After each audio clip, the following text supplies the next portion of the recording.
सर्वप्रथम मी महाराष्ट्र एकीकरण समिती आणि मराठी एकीकरण समिती आणि सर्व पक्षातली सर्व मंडळी यांना मी धन्यवाद देईन की या ठिकाणी एकजूट काय असते ते मला वाटतं 4 दिवसापूर्वी या संपूर्ण देशाने त्या ठिकाणी बघितलं होतं आणि त्या ठिकाणी GR काढला होता आणि तो GR ज्यावेळेला संपूर्ण महाराष्ट्रामध्ये त्या ठिकाणी जाळण्याचं काम केलं आणि त्यानंतर तुम्ही बघितलं असेल हा GR रद्द करण्यात आला. म्हणजे आज तुम्ही बघितलं असेल सरकारला त्या ठिकाणी नमवावं लागलं आणि हाच खरा मराठी एकजुटीचा विजय असेल.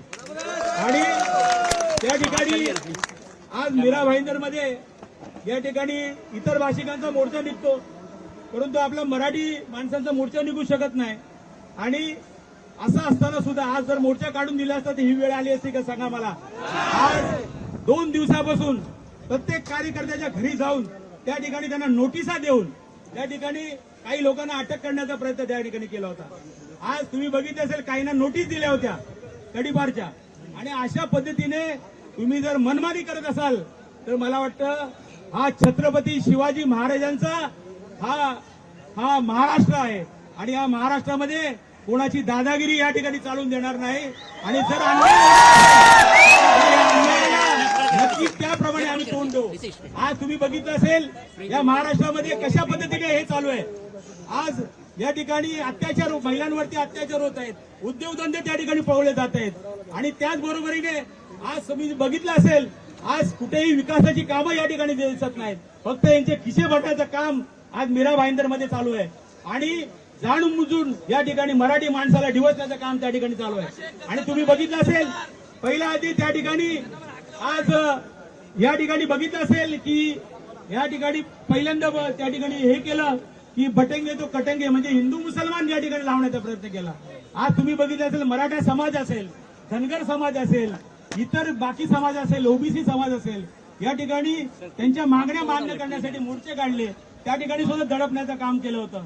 आणि आज या ठिकाणी सर्व मराठी बांधव आणि त्यांना मराठी भाषेवरती प्रेम करणारे इतर भाषिक सुद्धा या ठिकाणी आलेले आणि त्या ठिकाणी आज तुम्ही जर बघितलं असेल की आज मोठ्या संख्येने या ठिकाणी सकाळपासून धरपकड चालू असताना सुद्धा आता मग एक महाशय इथे येऊन गेले.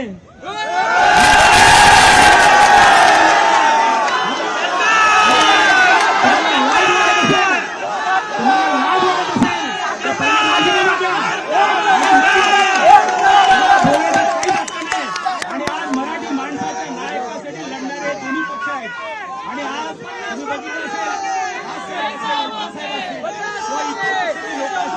आज या ठिकाणी फक्त मराठी म्हणून या ठिकाणी आलेले आहेत.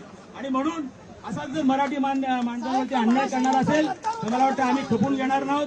परत एकदा या ठिकाणी सर्व मराठी एकजुटीचा या ठिकाणी विजय असो. धन्यवाद. जय हिंद, जय महाराष्ट्र.